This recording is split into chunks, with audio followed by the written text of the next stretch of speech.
with the spear in hand. Go below there and hold Joshua cried, 'cause the battle am in my hand.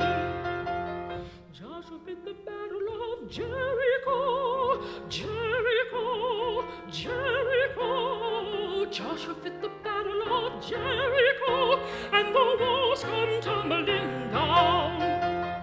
Joshua fit the battle of Jericho, Jericho, Jericho. Joshua fit the battle of Jericho, and the walls come tumbling down.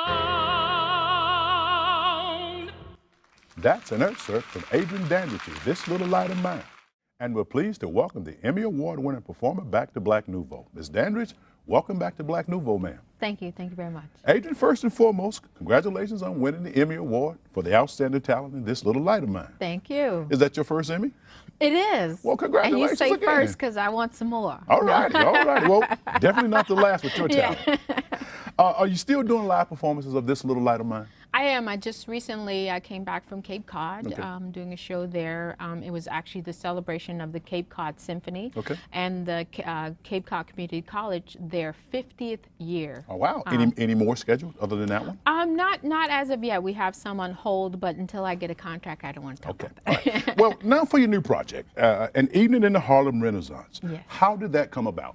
Well, I got a commission from Indiana University, Pennsylvania. And the show actually started out as a show simply about Langston Hughes originally, and then it morphed into a show about the entire era of the Harlem Renaissance. Now, just what is a commission for me and the viewing audience? Commission is when a specific entity, whether it's a university or a theater or a consortium, meaning a lot of people coming together, and they basically give you money and funding to write a show or a book or whatever. So I was asked to do this, to create this show. So it starts out looking at Langston Hughes. It's obvious it grows bigger. Yes. Why?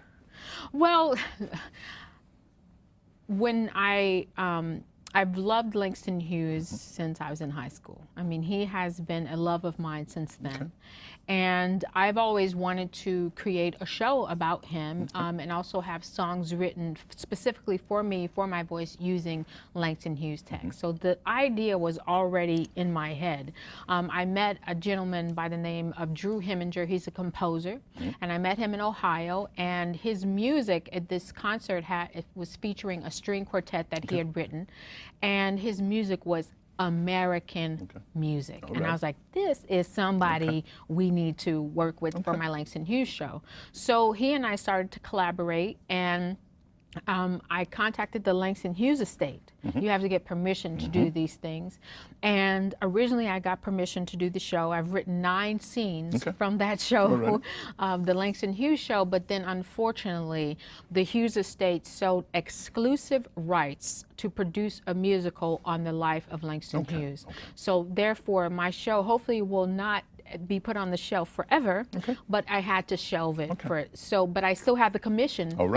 So I had to create a show. So I expanded it to include all of the Harlem Renaissance. Briefly, tell me a little bit about the show and how it's different from This Little Light of Mine. Well, the show is different. Well, there are many more similarities than there are differences. I still call this show a live documentary, just as I do with This Little Light of Mine, because I show pictures of the different personalities, poets and writers and artists from that era. I also talk about a little bit about the history of obviously, and This Little Light of Mine had a lot more talking in it. This I wanted to be a musical celebration of the era. So I have a lot more songs. This Little Light of Mine has 12 songs. I have 26 songs. 26 songs in this program. Now, you're here in Milwaukee because you're involved with the students at UWM. How did you get involved with students at UWM? Well, to back up for 2 seconds, when I received the commission from Indiana University, Pennsylvania, they asked me as a part of the commission to include their students and their faculty in the program. And so that is how I'm basically marketing the show now, to include other students, because part of the value is obviously when you are in a learning situation, it's great to be able to perform on a professional show. I just did my first, I premiered the show in February 2011, and then I just did it with my alma mater, Cincinnati College Conservatory of Music there, and I had students and faculty from there. We just did that this fall, and then we're back here with UWM and including their students, and also Will Johnson, who is a guest artist who lives in the Milwaukee area. In about 20 seconds, tell me some of the things you're doing with the students.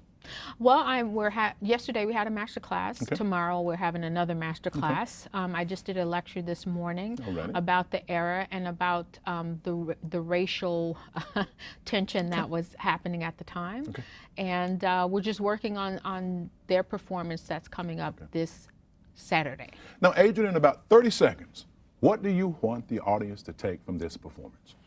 I would love the audience to take away the fact that even though that there was a lot of racial strife happening in the Harlem Renaissance, Black people found a way to really celebrate and embrace the culture, their culture, and they found a voice that they can call their own. That's what I would like for people to take away from it. Emmy Award-winning performer Adrienne Danrich, thank you for joining us on Black Nouveau, ma'am. Thank you very much.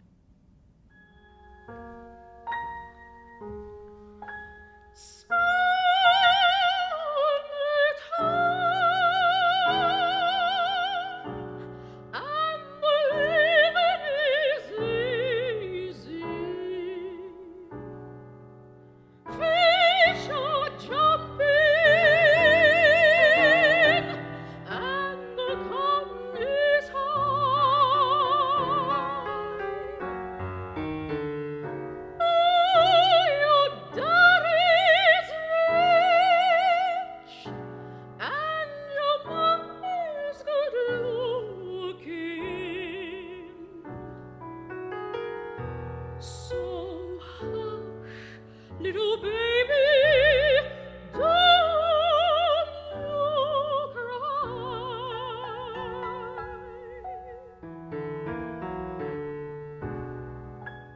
Before we close tonight, a reminder that the Black Church Week of Prayer for the Healing of AIDS begins this Sunday, March 4th. The kickoff event will be held at the New Covenant Baptist Church in Milwaukee. And that wraps up this edition of Black Nouveau. Remember, in the coming week, do something to expand your world. Good night. Good night, and thanks for watching.